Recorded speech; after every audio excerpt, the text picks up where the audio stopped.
Well, hello everyone, this is CJ with Cycletron.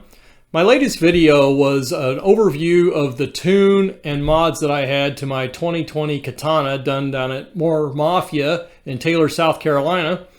I've been riding the heck out of that bike since I've gotten it back here in Kansas, and I'm having a great time with it. But, you know, I saw some of the comments, people like the Katana or they hate the Katana, but the people that like it or were thinking about getting one just didn't like the small 12-liter tank or 3.2 gallons. So that made me think about this idea here that I could do a video to really point out Suzuki offers 3 variants of motorcycles with the K5 engine. And of course, the 2020 Katana has the K5 engine, which was derived from the 2005-2008 GSX-1000 engine. Of course, the latest incarnation of the GSX-1000 has a quite a bit different engine in it these days, but the K5 engine's been tried and true for many years. It's a favorite of tuners and modders. It's a fantastic engine. I like my 2020 Katana stock, had a great time with it, but I realized that there was more potential waiting to be tapped, so I got the tune. I've been very happy with that. So you don't have to live with the limitations or forego getting a Katana if, say, longer fuel range is important to you.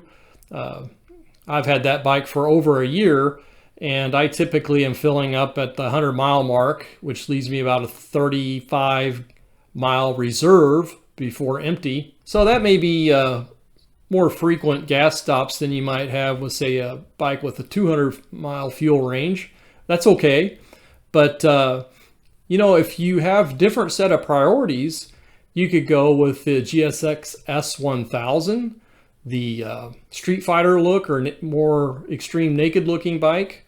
Or now that Suzuki has the GT variant, you can get one that's more set up for touring and has even a saddlebag option. So I thought what I'd do today is go through the various model variants for the K5 engine motorcycles offered by Suzuki these days. They're all fantastic motorcycles. I think they're great bargains. I don't think the 2020 Katana at $13,500 MSRP was that good of a bargain, but I waited 2 years after it came out. So last year when I picked up mine, my wife bought it for me for our 25th wedding anniversary. So it's a bike that I'm always going to keep. I just love that bike. It's my favorite all-time bike. So I always thought that bike was just silky smooth, but had more potential to tap, which I've since done. But I wanted to provide an overview that since the 2020 Katana came out in August of 2019, as I recall, there's been modifications for these other variants. So the S1000 and then the GT variants now have 5-gallon fuel capacity versus the Katana's 3.2-gallon capacity.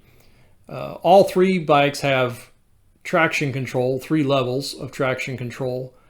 The S1000 and the GT variants have riding modes now and a color TFT display, a lot of integration with your phone and other advanced features that the Katana didn't offer when it came out in 2019, but that's okay. I went for the Katana because I like the retro looks. A lot of my influences go back to the 70s and 80s, and I just really dug the look of the Katana. So I would say what you're looking for really depends on, is it going to be your one and only bike? How much touring are you going to do versus in-town riding?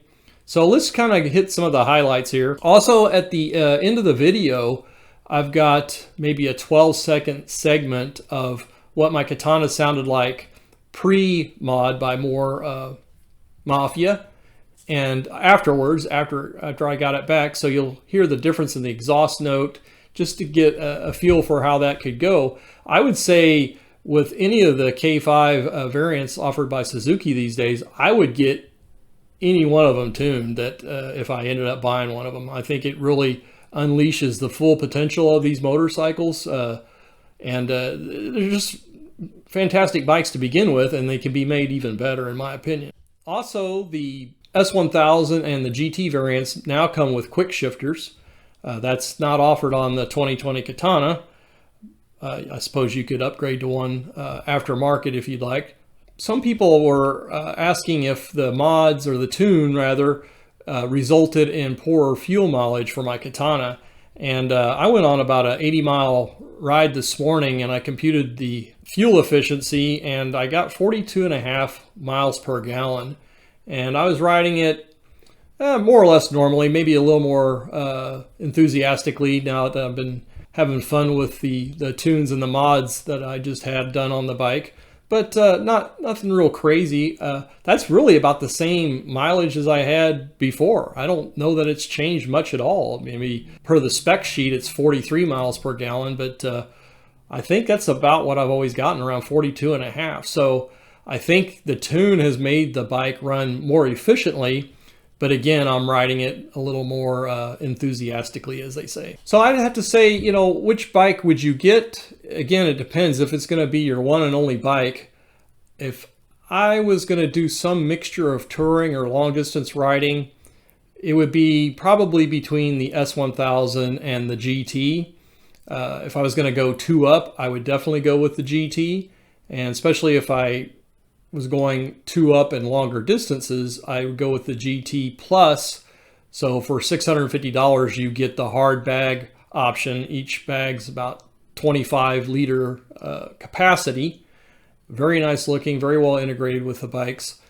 You know, I just think Suzuki does a fantastic job with their pricing. I mean, aside from the Katana being on the high side, I think they had a miss there, and they paid for it because I got mine with a $2,000 rebate when I bought it last year, or my wife bought it for me, I should say, last year.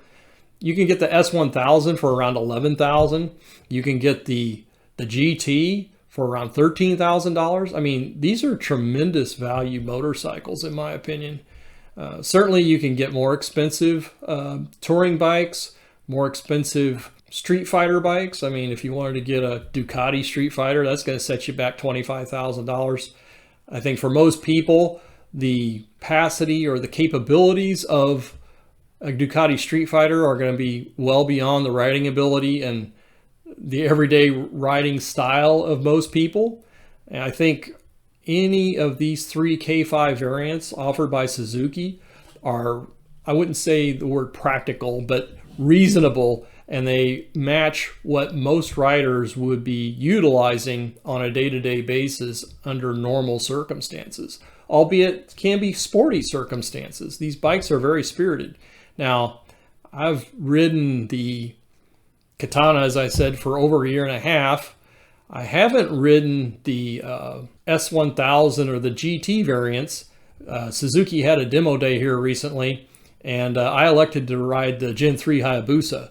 And love that bike so much that I've got one on order. It should be here in a few weeks. So in a way, the limited fuel range of my Katana played into my ability to get a Gen 3 Hayabusa as well, because I told my wife I unloaded the Harley. I wasn't riding it as much. She wasn't going with me two up anymore due to some health issues, back issues. So it made total sense to me to unload the Harley and get a Gen 3 Hayabusa for longer distance touring and keep my Katana for in-town, ripping around and in short hops near my area. So if you can swing what I call the two-bike solution, by all means. You know, that's the thing about modern motorcycles, is that they can be rather specialized. So if you pick one over another, there are some trade-offs. But again, with any of these three bikes, there's not a lot of trade-off in terms of performance. The trades are between fuel range, looks, and luggage capacity, really. So you can slice and dice that. I'd say, you know, if I had to just get one motorcycle and I was going to do any amount of touring, I would get the GT with the bag, so I could take them on or off as my needs arose for longer distance travel.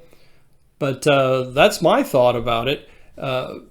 Again, stay tuned for the end here, where I'll show you the pre and post mod and tune done by More Mafia on my Katana. Again, I think any of these three bikes could benefit from that exact tune that I had.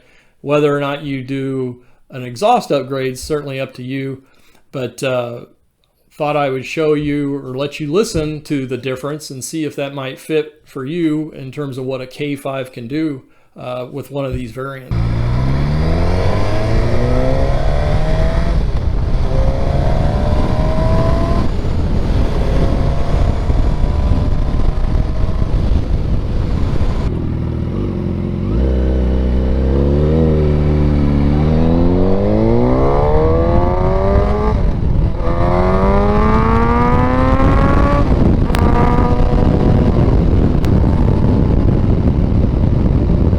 Thanks for watching, everyone. Please stay tuned for future videos, and please be sure to hit that subscribe button and leave a like, and we'll see you soon.